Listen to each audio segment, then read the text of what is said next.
God damn it, Cryptic, it's only been 10 days since you announced the last mud bundle. You gotta give my wallet a chance to recuperate. What are you doing? Anyway, we got the legendary KDF bundle here. It was just announced today. It's nearly identical to the legendary Talist bundle, but you get the D7, and the level 65 boost is for a KDF character instead of a Romulan character. Otherwise, they are almost exactly the same.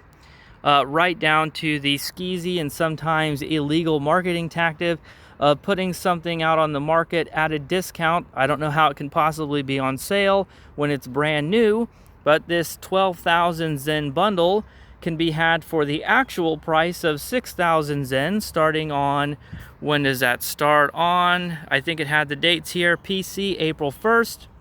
Xbox One and PlayStation 4, April 29th. So I guess if you're on console, you have a little bit more time to prepare, but for those of us on PC, pretty quick turnaround here. And let's go ahead and take a look at what you get. We'll take a look at the level 65 boost. It's, like I said, it's the same as the Romulan one. You get some basic kit, you get a million EC, you get some expertise, rep vouchers, you get some inventory and bank and all that kind of stuff, chairs and forks if you watched my other video.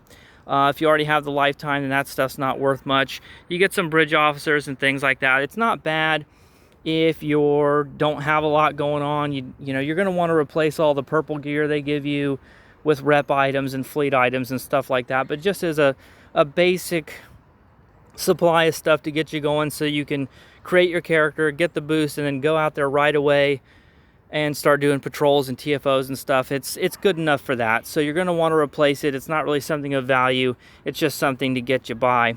But what they're including this time that they didn't before is a new console, Universal Status Field Projector.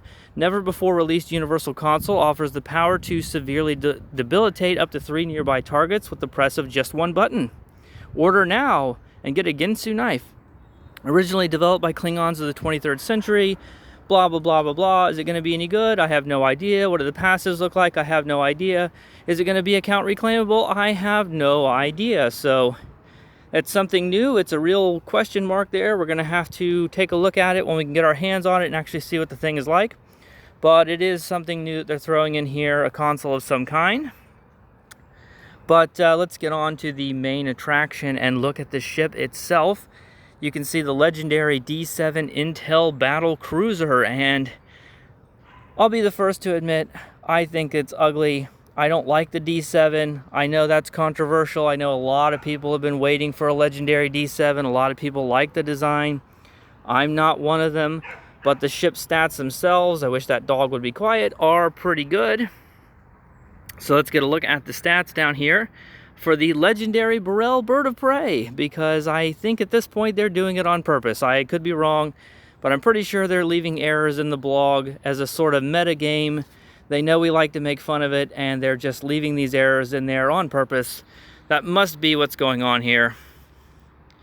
It is a tier 6 ship, of course. Hull modifier 1.4, shield modifier 1.2, 3 weapon layout, 3 device slots. And before we go any further, there are going to be a lot of comparisons to the Juggernaut. I know that already. If you take a look at the stats, the comparisons with the Juggernaut are inevitable, and that makes it sound really good. And it is a really good ship, but the more you look, the closer you really look, and I opened up the stat pages earlier at home and really got to look at it, it does fall down compared to the Juggernaut in quite a few ways. It's still a really great ship. I think it's worth getting in that sense, but it is not, it's, you know, you might be tempted to say this is an account unlockable Juggernaut, and it's not. Okay, so we're going to talk about it here. This is a Intel primary, Miracle Worker secondary, whereas the Juggernaut is a Miracle Worker primary, Intel secondary, and the reason why that matters is because the Juggernaut gets the extra Universal Console slot, which is really important, and this ship doesn't. And even though the innovation mechanics are not the best, they're still pretty good. But the Intel primary, the Intel primary sensor array stuff is not good at all. So pretty much all of the benefits of being a primary specialization are just way better for Miracle Worker than they are for Intel. So that's one difference. And then we look at the bridge officer seating. We get a Lieutenant Commander Tactical, a Commander Engineering Intel, a Lieutenant Science and Ensign Universal, a Lieutenant Commander Universal, Miracle Worker. And when you start to think about how you're going to build the ship, and you're probably going to build it for energy weapons, right? It starts to become a little tricky. If you want to have narrow sensor bands, mixed armament synergy, attack pattern beta, emergency power to weapons 3, aux to bat, all that stuff, it starts to become very difficult to see how you can put it on here, especially using the ranks that you want. You're going to have to start considering, you know, emergency power to weapons 1 or something like that, or doing half bat, or doing photonic officer 1 with improved photonic officer, stuff like that. You're going to have to make a lot of compromises to fit all that stuff on here. Whereas if you look at the seating on the Juggernaut, you do have to make a few compromises, but it's not nearly as bad. It's a lot more comfortable over there.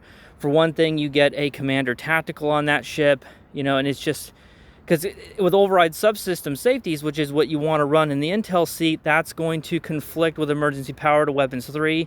So on the legendary D7, there's no way to run both, things like that. So it starts getting a lot trickier to find the bridge officer seating here. Then on top of that, this only has 4 tactical consoles.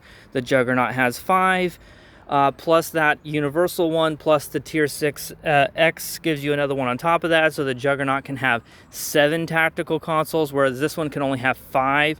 That starts to become a big difference. Power distribution, because the Miracle Worker primary also gives you extra power. The Juggernaut has plus 20 to weapons, whereas this only has plus 10. So all these little nicks and cuts start to add up. So is it still good? Hell yes. Okay, this is a 5-3 ship with Miracle Worker and Intel seating. It's still a damn good ship. But I just wanted to get that out of the way up front, that although it looks like a Juggernaut, it's not a Juggernaut. Let's go ahead and have a look at the traits. And they do this thing where you can't really read it. Activating any hull healing bridge officer ability or Intel bridge officer ability will cause you to begin reflecting incoming damage from energy weapons back at your attackers as disruptor damage. And while this reflect mode is active, additional activations of this trait will increase the percentage of reflected damage instead of extending its duration. So basically, using hull healing and Intel abilities will give you feedback pulse. And how much damage does it reflect? If it's disruptor damage, is that boosted by disruptor consoles? What is the percentage? You know, all this kind of stuff really is going to make a difference. It says, you know, if how long does it last? How many stacks can you realistically get in order to buff up the percentage? These are all big questions that still have to be answered. It could be a good trait. I mean, who knows? I'm not that big into tanking, high-end tanking, where this really is the only place it really matters. You don't need tanks for advanced difficulty, but when it comes to elite tanking, I think that stuff's already pretty tight. Is it possible that this will... Oh my god, could there not be sirens and helicopters and dogs and fucking whistles and everything in the background all the time? I apologize for this. This is already like the 5th time I've tried to record this, and there's just constantly noise and shit in the background. But anyway, could tanks use this? Maybe. I don't really know. We're going to have to see the numbers. It could be good for solo content because you're getting beat on anyway. You're like the only target. So it could be fun to use for solo builds. Only time will tell. It's very difficult for a trait to really become like a top 6 trait because there's just so many in the game already. But even if the trait ends up being mediocre, the ship itself is just really strong. The only problem I have with it is that I think it's ugly.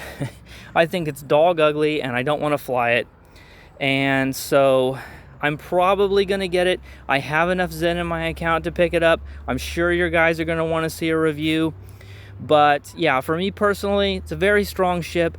I think it's ugly. I'm probably not going to fly it too much. Maybe I'll put it on my Klingon character. I do have a Klingon recruit and that I have been neglecting, so I'll probably use the boost on her to get her up to level 65.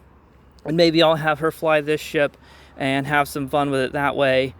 But you know, we'll see. So this video's already gone on pretty long. But yeah, let's scroll down a little bit just so you guys can see the new variants before I end this.